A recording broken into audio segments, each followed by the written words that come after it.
Então, amores, contra-reforma, Jaque. O que a gente estava falando no vídeo anterior, né? A gente estava falando que a mudança de pensamento daquele homem medieval, que aquele homem lá do século 6, 7, 8 da Idade Média pensava muito, né, em torno da católica. A católica era muito poderosa, né? Tudo era pecado. E aquele homem que vive no interior, aquele homem que fugiu lá das invasões bárbaras, né? No momento lá do feudalismo, esse homem vai viver muito sob o controle da católica, da religião. Pessoal, no interior, claro que tem cidades, hoje nem tanto, né? Mas se você for pro sertão mesmo, lá para dentro do sertão, as pessoas são muito religiosas. Lugares que não tem nem luz. Pessoal, a distração é ir à missa. Então isso ainda existe, né? Muito controle de religião, isso ainda existe. Vamos pensar em Idade Média, eu estou muito tempo lá atrás, né? Na linha do tempo eu vou lá para o século 8, 9, a católica era muito poderosa. Mas quando vir, né? Quando acontecer esse renascimento, a cabeça desse homem vai mudar. Esse homem vai começar a pensar mais em torno do antropocentrismo que a gente já aprendeu, né? Que é o homem no centro de todas as coisas. Vão começar a contestar, vão surgir aí o luteranismo, o calvinismo, o anglicanismo, religiões protestantes, mas a católica não vai ficar quieta. A católica não vai engolir isso a seco. A católica vai criar o que a gente conhece como contra-reforma. Vai ser a resposta da Igreja Católica para a reforma protestante. Ah, é? Estão criando outras religiões, estão virando as costas para mim, eu não vou ficar quieta não. E aí a católica vai criar aqui o Concílio de Trento. Vai ser uma reunião entre os clérigos, entre os bispos, arcebispos, os padres, a galera da elite, a galera top, né? A galera bigode grosso da Igreja Católica, vão se reunir lá no século XVI, né, 1500 e pouquinho, no meio do século XVI, para organizarem, né, como é que a gente vai fazer. A gente está perdendo fiéis. Estão surgindo outras religiões. O que a gente vai fazer agora, né? E aí eles vão tentar reformular isso. Quais são as decisões do Concílio de Trento?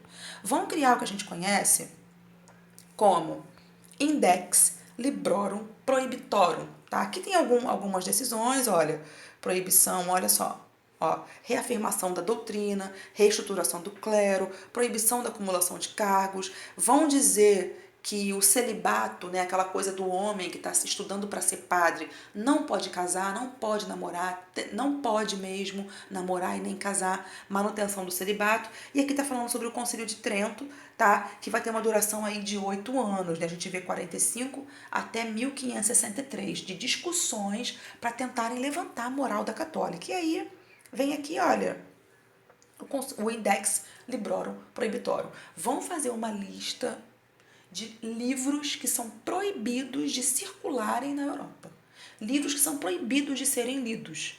Tá? Principalmente livros voltados aí para o luteranismo, para o calvinismo, para que isso não se espalhasse mais, tá?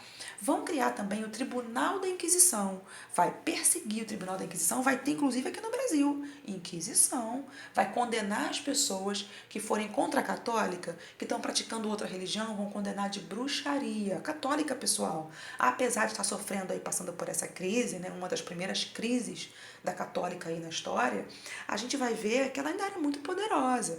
Então ela vai criar esse tribunal, vai perseguir as pessoas, vai mandar para fogueira, vai enforcar, isso vai acontecer muito, tá? Olha só, outra coisa que vai acontecer vai ser a questão da Companhia de Jesus. Vão mandar para cá os jesuítas. A gente está aqui em 1560, 1570, 80. Os jesuítas vão vir para cá para que a católica consiga mais fiéis. Jaque, mas a Companhia de Jesus, os jesuítas não vieram para cá para proteger os indígenas? Não teve um negócio desse que os jesuítas protegiam? Pessoal, protegiam sim, a gente não vai negar, né? Existiam ali os aldeamentos, os jesuítas, né?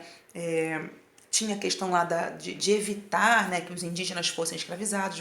Vai acontecer, né? Vão acontecer muitas leis. 1571 vai ter uma lei que vai dizer assim: Portugal não pode escravizar o indígena, é errado. O indígena não pode ser escravizado. Mas muito disso não era porque era boazinha, não era só porque queria proteger, não. Essa é a verdade. Tá? Historicamente falando, tá, gente? A gente não está falando aqui da religião de ninguém. A gente está falando de história. Historicamente falando, isso aconteceu. Pessoal, a ideia da católica mandar os jesuítas para cá era para converter o indígena. Era para dizer assim: indígena, você anda pelado? Aí o indígena fala, ando pelado. Não pode. Errado andar pelado. Indígena, você pratica antropofagia, o canibalismo? Aí o indígena, sim, mas é errado. Então, assim, Jaque, mas realmente o canibalismo, poxa, Jaque, mas andar pelado é errado, pessoal. Ele estava na casa dele. O indígena estava na casa dele. É como eu chegar na sua casa, dentro da sua casa, sentar e botar o pé em cima do sofá. Eu não estou na minha casa, eu não posso fazer isso, eu estou na sua casa. É a mesma coisa eu chegar na tua casa e falar assim, poxa, posso ir ao banheiro? Me indica onde é o banheiro. Você fala assim, ali naquela porta. Eu entro no seu banheiro, boto seu desodorante, passo o seu hidratante, uso o batom da sua mãe. Isso é errado.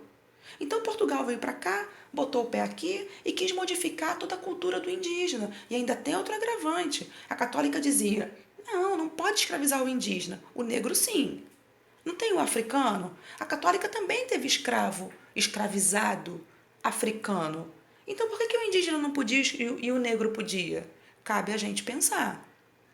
É importante a gente parar para pensar nisso, tá? Os jesuítas, sim, existiam os aldeamentos, existiam as missões, tinha proteção, sim, teve, sim, aconteceram leis para evitar a escravidão do indígena, mas a gente percebe que muito disso tinha um pano de fundo por trás. Muito disso, pessoal, quando Portugal escravizava o indígena fugia. Ele ia lá para dentro do interior, ia lá para dentro do interior, olha, gente, dentro do interior, né?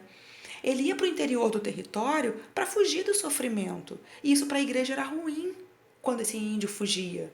Porque a igreja queria converter esse indígena.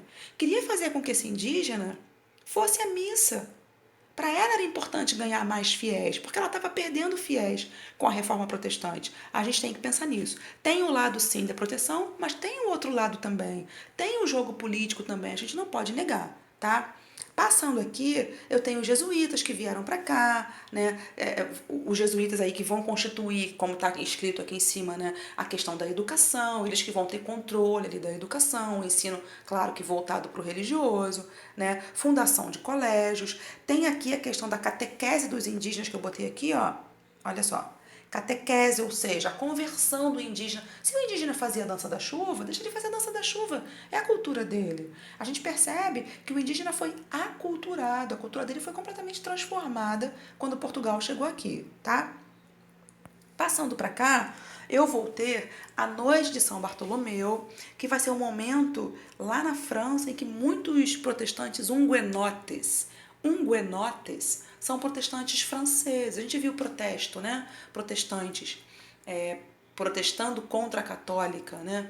Lá na Suíça, com Calvino, na Alemanha, com Lutero, na Inglaterra, com Henrique VIII, e aqui também vai ter, né? Só que eles vão ser massacrados ali, sabe? Vão ser pisoteados, vão ser reprimidos com muita força contra aí o protestantismo não crescer na França, tá?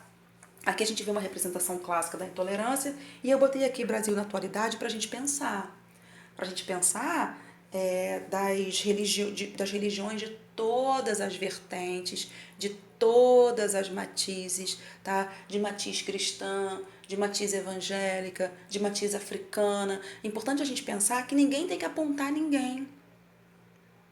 Errado apontar. Nossa, nada a ver. A gente já falou disso em sala. A gente já falou da questão do bullying. A gente já falou, nossa, mas por que você usa isso no cabelo? Que estranho. Não é estranho, eu gosto. Minha mãe comprou pra mim com o dinheiro dela, e aí? É a minha religião, tem que respeitar. Nossa, você pinta a unha, você gosta desse esmalte verde? Gosto. Gosto sim, vou continuar usando. Isso é respeito. Cada um tem o seu jeito de ser. Tem a religião que quer, tem a religião que é família, que segue da família. Ninguém tem que se envolver nisso. A gente já falou sobre isso. E aqui, olha, intolerância, seja religiosa, seja racial, é errado, tá? Mais uma que a gente vai passar. Guerra dos 30 anos vai acontecer também. A Guerra dos 30 anos a gente não chama muito de só religiosa, não, tá? Tinha uma questão dos países brigando ali por conta de território também, tá? Então eu trouxe aqui, olha, vai acontecer no período ali do século XVII, já está bem lá na frente. A gente vai ver, sim, católicos e protestantes brigando. A gente vai ver igrejas do luteranismo ali, né, sendo demolidas, né, na Alemanha. A gente vai ver aqui, ó, motivos religiosos, mas eu botei também territoriais. A gente vai ver aqui uma coisa mais internacional, né, vão acontecer aí, né, outros países se envolvendo, né, no conflito, e a gente vai ver aqui a França surgindo como grande potência. Tá? No finalzinho, a França vai ter o controle ali sobre a Europa, a França vai meio que vencer, entre aspas, porque guerra ninguém vence, né? Guerra sempre tem mortos, guerra sempre tem destruição, tem o caos. Então, quem vence guerra? Mas a França vai sair como potência, tá? Morreu aqui, módulo entregue. Daqui a pouquinho eu envio para vocês. Tentem fazer os exercícios usando a voz da Jaque. Vão no livro, usem o marca-texto, façam de boa, façam com calma e me chamem. Me chamem, eu tô aqui para ajudar vocês, tá? Se cuida, beijo, até.